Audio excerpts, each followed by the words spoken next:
Everything's okay in Abel. Our quiet little town keeps to itself, nestled somewhere in the vast forests of Pennsylvania. It's one of those places that feels paused in a warm memory. You'll find rustic buildings on every corner, the kind you'd see in history books of the last century or your grandfather's photo album. Odd local stores, old American-style diners, and aged but sturdy playgrounds all remain as if they're still the definition of modern. A church sits at the town square with a steeple marking the exact center. You'll spot the top from the single aging road leading in from the highway. Should you visit, you'll likely find your car the nicest, for the locals prefer the older and more metallic vehicles. The folks on the street may seem wary of you at first, but that's because strangers in Abel are few and far between. You'll soon find them to be the friendliest people you could ever meet. Maybe you'll run into Pastor Stevens, who will greet you with a firm handshake and a smile like a sunbeam. Perhaps you'll find Patrick Grant the farmer, still clad in his overalls and hat, but ready to tell you all about the season's crops. Maybe you'll get lucky enough to meet the besuited mayor, a gray-haired man with glasses who knows everyone by name. They'll all tell you themselves, everything's okay in Abel. While walking down the sidewalks, you'll probably notice all the missing child posters on the lampposts. An unfortunate occurrence here is kids wandering off into the thick woods surrounding the town and tragically not returning. Best not to ask anyone about them, it's an uncomfortable subject. Speaking of not talking, you shouldn't talk to a man named Ian Collins while you're in Abel. He likes to cause trouble with his hurtful theories about our residents and what happened to those poor kids. In fact, his spreading conspiracies online is why the internet had to be cut off. The man seems bent on slandering Abel's good name.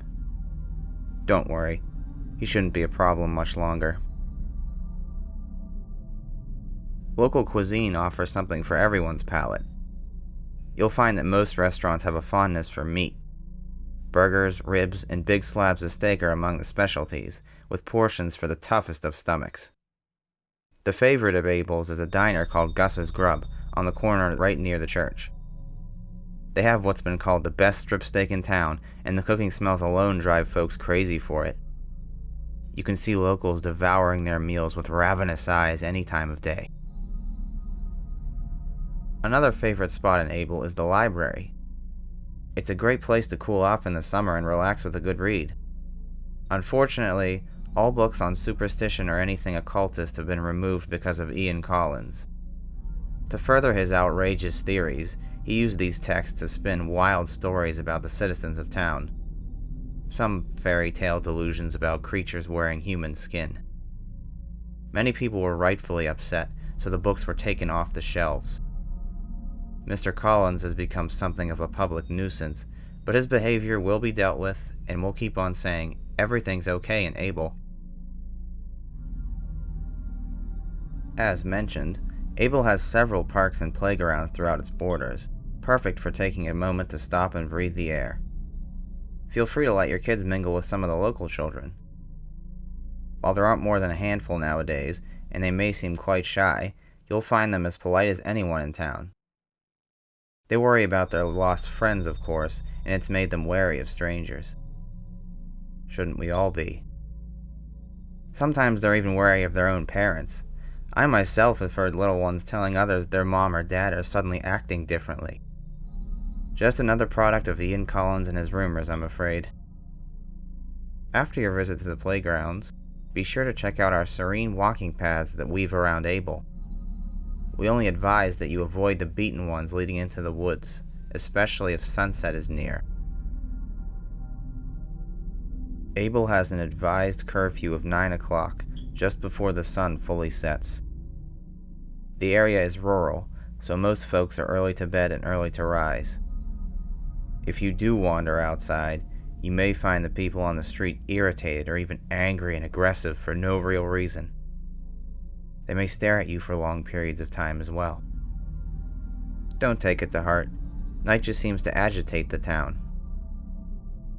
Occasional howling may also find its way to your ears after dusk, as with any rural area. It's best to ignore no matter how unpleasant it sounds. As an addition, you will be warned not to enter the surrounding woods or go anywhere near the Grant farm when it's dark. Getting lost among the trees is easy, and Pat Grant isn't known to be kind to trespassers in his fields. He prefers privacy in his work. For your safety, it is advised that you just stay in your room until daybreak. The hotel windows offer a breathtaking view of the sunrise. There are those in town who believe the ramblings of Ian Collins. Sadly, they choose to cut themselves off from the community, meaning they miss our multitude of gatherings and activities. We host everything from barbecues in the park to poker at the community center.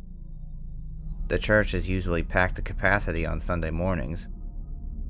It's quite a shame that some of our neighbors miss it all because of gossip, but luckily, most see sense in the end and come back happier than ever. We've had multiple people on the verge of moving away, but each time a group of their concerned friends took them on a fresh air retreat to Pat Grant's farm, and each time they've come back smiling and wondering why they ever wanted to leave in the first place. All of them now say everything's okay in Abel. Mr. Collins is increasingly closer to being alone. Now I do have to mention, as many out-of-towners note, there is a certain smell about the streets of Abel. Folks that aren't used to it have used ghastly descriptors like the scent of decay or rot or decomposing flesh, among other unpleasant things. Yes, an occasional waft of bad air can blow through, but isn't that the case anywhere? We call it the smell of the outdoors, the smell of farmland, the smell of 100 years of history, of people and livestock passing through, of ancient earth that gave birth to our way of life. We appreciate the scent. It's a scent that's meant full bellies and full living for all of Abel's existence. You understand after you stay a while. Except perhaps certain individuals who work day and night to disturb the peace, who never did belong here in the first place. We pride ourselves on how close-knit the town has become, even through accusations of stiff, inhuman movement with hollowness about the eyes and face, and covered-up evidence of antlered creatures stalking the woods that our friend has put forward.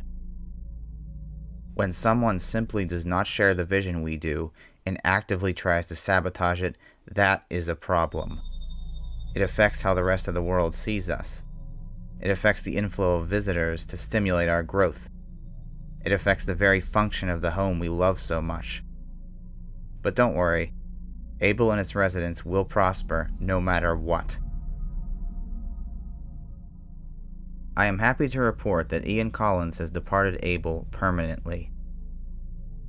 It seems he had some kind of emergency and left town in a hurry late in the night, leaving all his belongings behind. It's doubtful we'll ever see him again. While we would never speak ill of a citizen, Abel is simply going to be better off without a troublemaker such as him. We wish Ian luck in his next journey. Our little town doesn't get as many tourists as the big cities, but those that come always leave satisfied and happy. Some like it so much they choose to stay. Maybe you will too, and you'll join us in agreement when we say, everything's okay in Abel. We hope to see you soon.